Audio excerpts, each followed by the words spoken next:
Náhuatl Jiménez, una lideresa social de la comunidad LGBTIQ+, fue asesinada a golpes en el Carmen de Bolívar.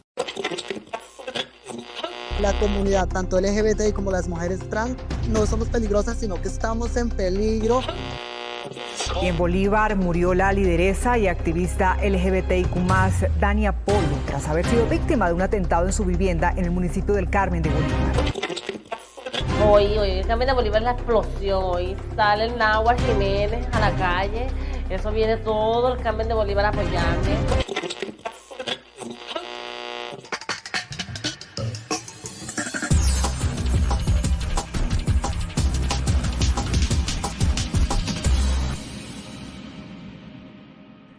El pasado 22 de mayo de este año 2025, fue asesinada por grupos armados en el Carmen de Bolívar Náhuatl Jiménez, lideresa trans de los Montes de María.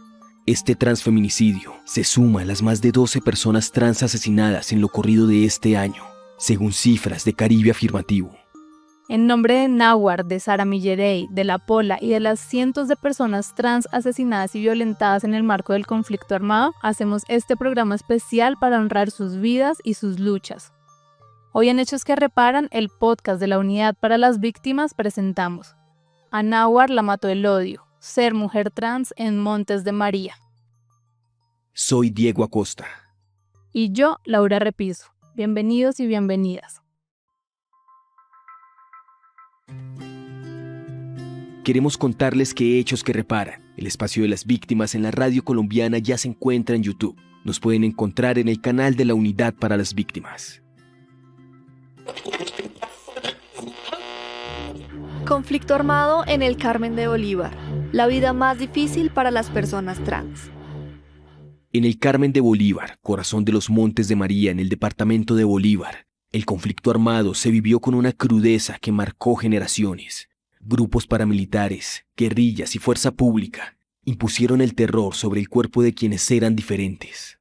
Y en Bolívar murió la lideresa y activista LGBTIQ+, Dania Polo, tras haber sido víctima de un atentado en su vivienda en el municipio del Carmen de Bolívar. Son 3 asesinatos a mujeres trans en el territorio. Hace 3 años asesinaron a una lideresa que se llamaba La Pola. Después mataron a una persona no binaria que se llamaba John Jairo. Y hoy asesinan a Náhuatl Jiménez, una de las lideresas más poderosas en el ámbito LGBT, pero sobre todo trabajaba por las luchas de las mujeres trans. A quien escuchamos es a Tito, uno de los líderes del sujeto de reparación colectiva LGBTIQ+ del Carmen de Bolívar. En el Carmen de Bolívar convergieron distintas formas de violencia que se ejercieron de manera sistemática contra las personas LGBTIQ+, en especial contra mujeres trans. La región fue ocupada por distintos actores armados, las FARC-EP con los frentes 35 y 37, los grupos paramilitares de la SAUC con el Bloque Norte y el Bloque Héroes de Montes de María, y la Fuerza Pública.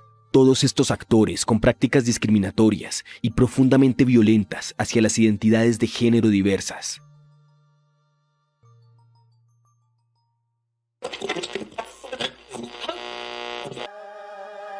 Yo lamento que situaciones como esta se presenten, pero ante todo, yo creo que se está evitando un mal mayor con una incursión como esta, dura y fuerte y difícil que el país la entienda. No tiene aceptación de ninguna manera, pero yo creo que las cosas que se impiden con acciones como esta, a largo plazo son muchísimas. Estas fueron las declaraciones de Carlos Castaño, líder de las Autodefensas Unidas de Colombia, tras 12 días de la masacre del Salado que se dio entre el 16 y el 22 de febrero del 2000, una de las masacres más cruentas ocurridas en Colombia, en la región de los Montes de María. Posterior a ello, en el marco de la política de seguridad democrática en el 2002, bajo el gobierno de Álvaro Uribe Vélez, el Carmen de Bolívar fue declarado zona de rehabilitación. Esto conllevó una fuerte militarización del territorio. La bota militar de los armados hizo más difícil la vida de las personas trans y LGBTIQ+. Asesinatos, violencias sexuales, amenazas, torturas, entre otras violencias, sufrieron y sufren las diversidades sexuales en el Carmen de Bolívar y otros territorios afectados por el conflicto.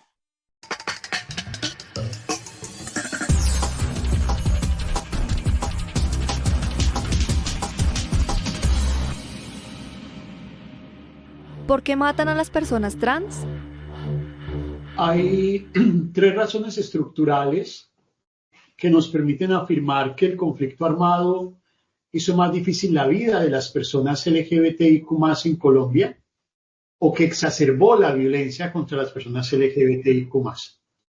La primera tiene que ver porque los mismos años en que en Colombia se agudizó el conflicto armado coincidieron con que fueron los mismos años en que se estaba consolidando el movimiento LGBT. Y a pesar de que teníamos que hacerle frente a lo que el movimiento LGBT hace en todo el mundo, la discriminación, la homofobia, la transfobia, en Colombia tuvimos un ingrediente adicional, y es que tuvimos que hacerle frente a las expresiones venidas del conflicto armado en razón de prácticas de desprecio motivadas por nuestras orientaciones sexuales, identidades y expresiones de género diversas. Hablamos con Wilson Castañeda, director de Caribe Afirmativo, una organización que ha acompañado y estudiado las violencias hacia las personas LGBTIQ+ en Colombia, en el marco del conflicto armado. El segundo argumento tiene que ver con que, si bien el conflicto armado no fue un conflicto armado contra las personas LGBTIQ+, el conflicto armado generó unas prácticas de control territorial, generó unas órdenes morales de lo que se podía y no se podía hacer, de lo que estaba bien y de lo que estaba mal, y todo lo que tiene que ver con las apuestas de las personas LGBT, que tiene que ver con la diversidad sexual, la identidad o expresión de género, fue puesto en la columna de lo que estaba mal, tanto para las guerrillas como para los paramilitares y el mismo ejército, y por tanto, como estaba mal, hacía parte de esa estructura moral que ellos definían legal o ilegalmente para permitir o prohibir, para aceptar o para atacar. Entonces, finalmente, todos los actores del conflicto armado coincidieron en decretar la homosexualidad y la transexualidad como una práctica inmoral, y por tanto la prohibieron, por tanto la persiguieron y por tanto la violentaron. Y el tercer argumento es que en el marco del conflicto armado, estas prácticas de control moral que tenían los actores armados lograron calar en la ciudadanía. Entonces, en la ciudadanía colombiana, particularmente en los territorios donde teníamos la confrontación del conflicto, los grupos armados que controlaban el territorio empezaron a hacerle sentir a las comunidades que las personas LGBTIQ+ eran malas, eran mal vistas y ponían en riesgo la sociedad. Entonces eso cultivó en muchas comunidades indiferencia, desprecio, facultación, permisividad frente a la violencia que vivían las personas LGBTIQ+. Entonces teníamos un actor armado persiguiendo y una comunidad desconociendo, y eso finalmente hizo muy difícil la vida de las personas LGBTIQ+.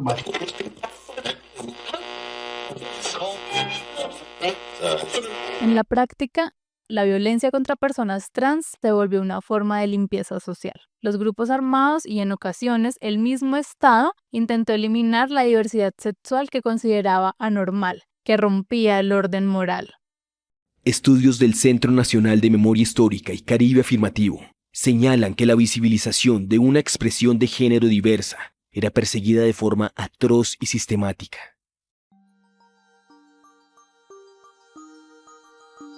Y el sistema de información de la Unidad Integral para las Víctimas dan cuenta de ciertas acciones diferenciadas. Por ejemplo, encontramos en los actores paramilitares una mayor violencia hacia personas LGBTIQ+, en orden a prácticas como el asesinato y la desaparición forzada.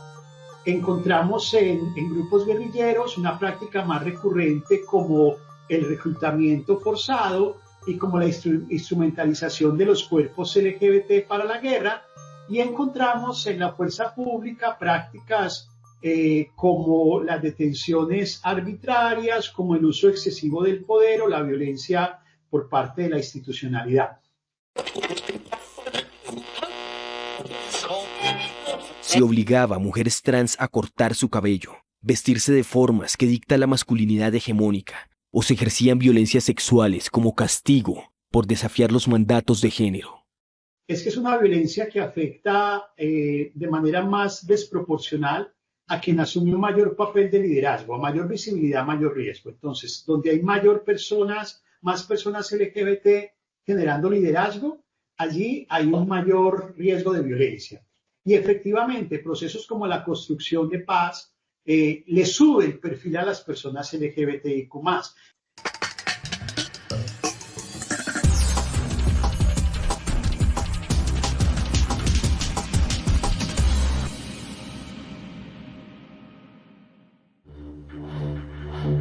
Náhuatl Jiménez, lideresa trans, trabajadora sexual, víctima del conflicto y trabajadora por la paz. Soy una mujer transexual del municipio Carmen de Bolívar. Identificarme con mi orientación sexual en este municipio golpeado por la violencia me ha costado burlas, mi vida ha estado en riesgos y una de ellas por el simple hecho de ejercer el trabajo sexual. Conocí a Náhuatl siendo una niña, estudiaba siendo un chico gay porque todavía no había transitado, y además de eso estudiaba en un colegio militar en el Carmen de Bolívar, un colegio masculino, y además de todo eso la familia le puso a estudiar. También hacía parte de un equipo de fútbol, un equipo de fútbol, y en ese equipo de fútbol ella desempeñó un rol muy importante, era delantera. Esto le permitió mucho reconocimiento en el Carmen de Bolívar por su forma de jugar. Ese equipo ocupaba los primeros puestos, además de que ella era muy aclamada en ese equipo.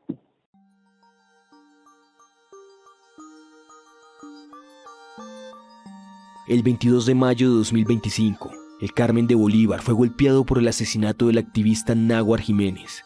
Tenía 30 años y era una reconocida lideresa trans, trabajadora sexual, defensora de derechos humanos y parte activa del colectivo LGBTIQ+ local. Habitar este territorio como el Carmen de Bolívar, machista, patriarcal, imagínate siendo una mujer trans, es algo que necesita mucho carácter, mucho fogueo. Una de las luchas más importantes que dio Náhuatl a muy temprana edad fue por el derecho al uso de los baños de mujeres. El hecho de que no le permitieran entrar en un espacio público, entrar a un baño de mujeres y que la hubieran discriminado, inició un proceso jurídico y legal en donde ella colocó una tutela y ella ganó esa tutela. Ese fue como su primer proceso. Ella ganó esa tutela en donde le permitían a las mujeres trans entrar a los baños públicos al que ellas decidieran entrar, porque hubo un proceso en donde la discriminaron por su orientación sexual y expresión de género. Entonces un juez le emitió ese poder de que podían entrar en el Carmen de Bolívar a las personas LGBT al baño que quisieran. Mi sueño es terminar mi carrera que estoy estudiando, es un curso técnico, y ejercerlo. Me pretendo ir para la ciudad a ejercer las dos profesiones, el de secretariado ejecutivo y de prostitución. Acá escuchamos a Náhuatl hace 7 años, en una entrevista para el documental de Semana Rural, titulado Guacherna LGBTI, cuando la guerra se convierte en carnaval.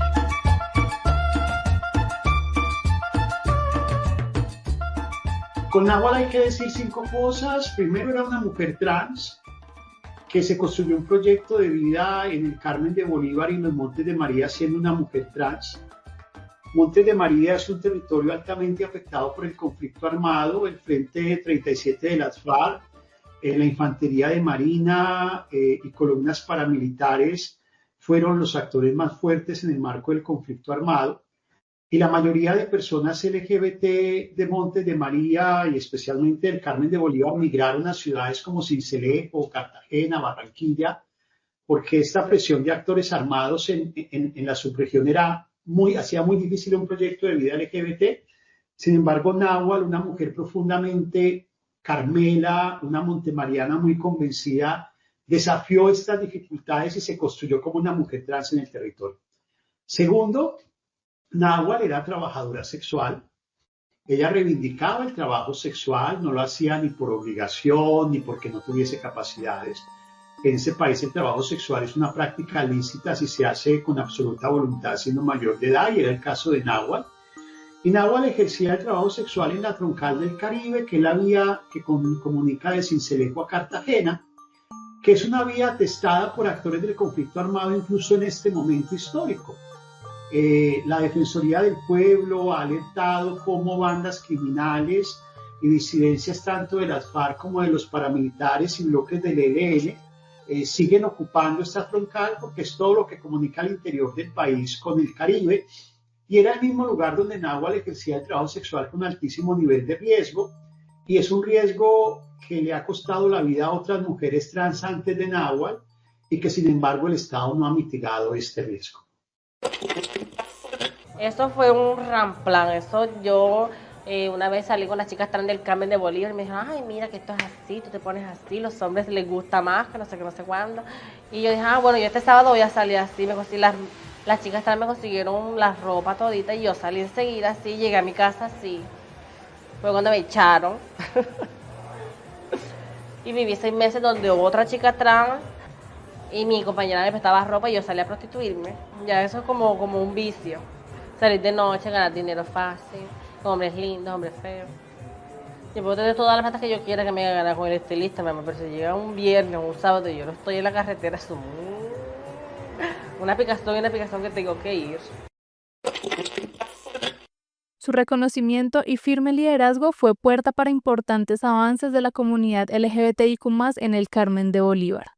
El traer acciones como el proceso de Casa Caribe en el territorio, proyectos productivos para las mujeres trans, garantizar la accesibilidad de la educación, a los temas de salud. Ese fue el liderazgo que Náhuatl tuvo en el Carmen de Bolívar, además de que ella era la cabeza de su familia. Ella era quien mantenía a su abuela y a su mamá.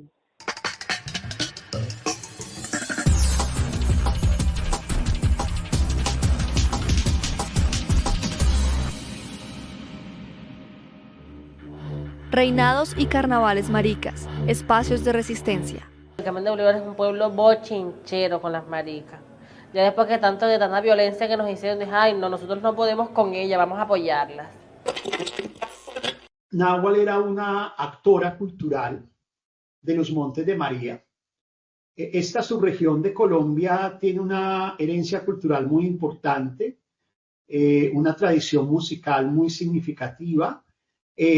Náhuatl fue reina del carnaval del Carmen de Bolívar, pero además conectaba con muchos procesos culturales de la región, y la cultura en este territorio es un medio de formación y de empoderamiento muy significativo. Y Náhuatl era una mujer clave para toda la identidad cultural de los Montes de María.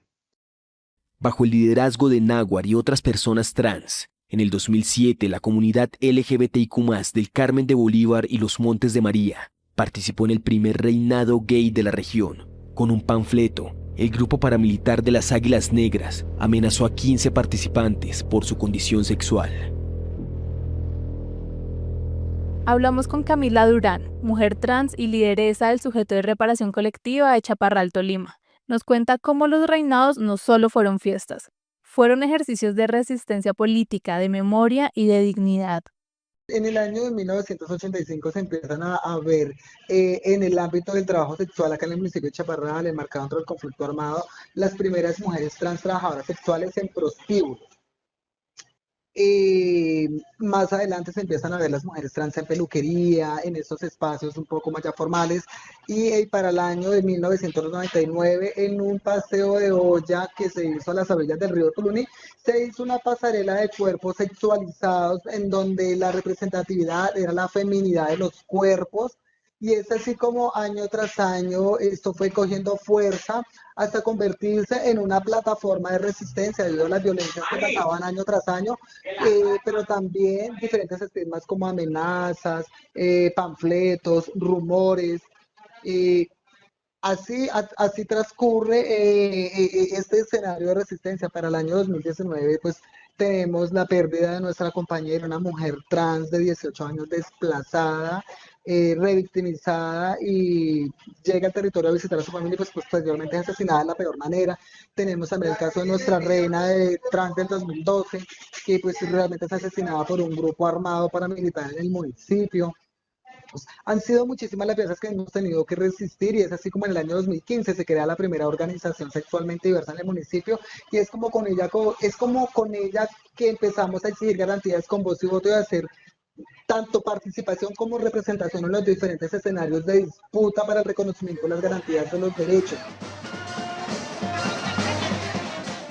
Para este momento, pues el reinado era una pasarela de cuerpos sexualizados que simplemente la dueña de la peluquería formaba, vamos de paseo, y el paseo pues resultaba siendo pues el reinado, un reinado así empírico, un reinado natural que salía de una recocha y un paseo entre amigas allí. Esto empieza a tomar forma, perfil, una creación. En el año 2014 vio todas estas violencias, que ya no los asesinatos no eran solo con población LGBT, sino también hacia la sociedad en general, que de una u otra manera querían prestar sus escenarios para la realización de este evento, pues resultaban asesinadas. En el año 2014 y 2015 no se vuelve a hacer este evento. Después del 26 de noviembre del 2016, después de la firma de los acuerdos de paz, el 6 de enero del 2017, yo decido rescatar este evento en el patio de mi casa, y en el 2017-2018 es transformado en arte, cultura y folclore, y por primera vez en el año 2019 agradecerle a la UNIPED de la Policía Nacional, que gracias a la defensa de los derechos y el acompañamiento con su seguridad pudimos salir por primera vez en las calles del municipio de Chaparral y poderle demostrar a la sociedad en general que la comunidad, tanto LGBT como las mujeres trans, no somos peligrosas, sino que estamos en peligro.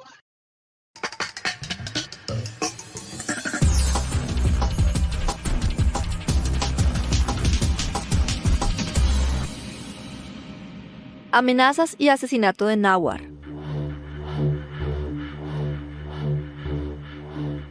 Esta visibilidad de Náhuatl le traería constantes amenazas y hostigamientos, hechos que fueron denunciados por ella misma días antes de su asesinato. Imagínate que unos días antes estuvimos en la ciudad de Sincelejo pidiendo acreditarnos ante el macrocaso 11 con la JEP, y Náhuatl le dijo a uno de estos comisionados de que temía por su vida, porque Carmen es un territorio transfóbico en donde asesinan a las mujeres trans.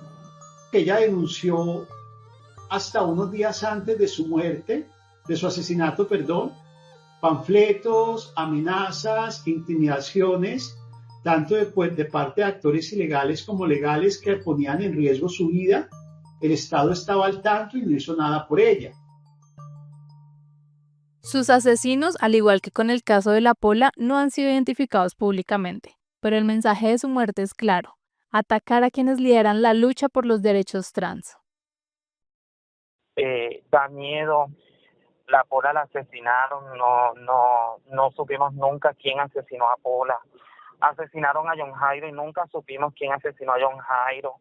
Asesinaron a Náhuatl hace un mes y todavía no hay ningún tipo de noticia que de pronto nos ponga en alerta o nos diga o nos deje en parte de tranquilidad. Hay muchos juicios que la gente dice que a Náhuatl la mató no sé quiéncito, que a Náhuatl le hicieron esto, además de que hay mucho material probatorio. Donde a Náhuatl la asesinan, hay una cámara a 1 metro de distancia de la ANI. Había un preservativo con fluidos, se le llevaron sus pertenencias, su celular y todo esto. Además de tener en cuenta que Náhuatl no habitaba estos lugares porque no tenía como esa seguridad y esa confianza de estar ahí.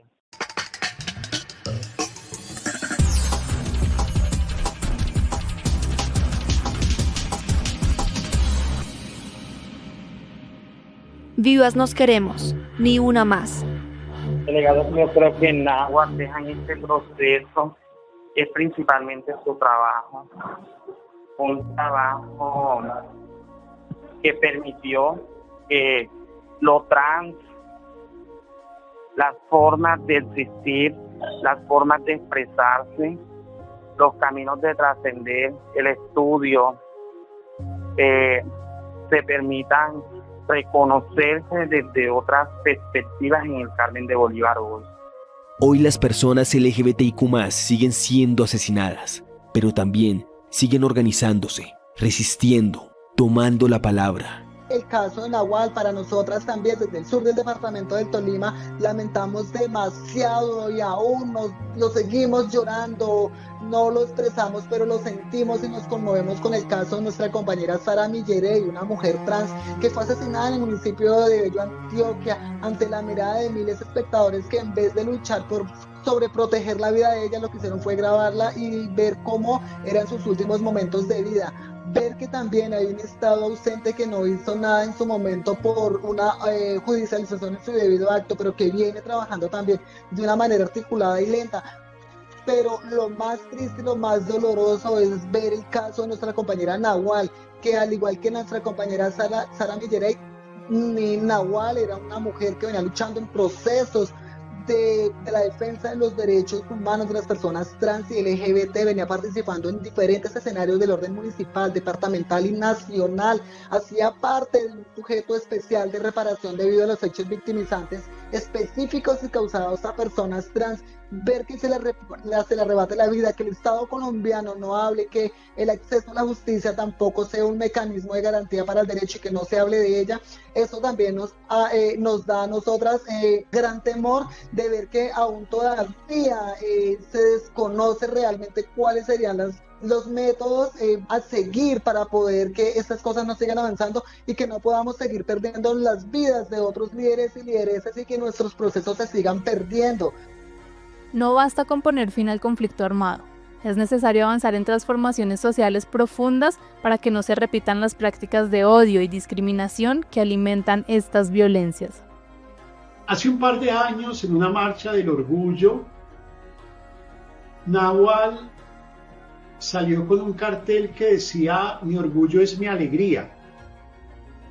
Y hace más o menos un mes, en una marcha de mujeres por los Montes de María, Nahuatl salió con un cartel que decía: "Yo marcho por la vida". Este transfeminicidio es una herida abierta para la comunidad del Carmen de Bolívar, pero Nahuatl también dejó una semilla. Las nuevas generaciones del colectivo LGBTIQ+ del Carmen de Bolívar siguen reuniéndose, siguen alzando la voz, siguen luciendo la capa arcoíris de día, como ella soñó.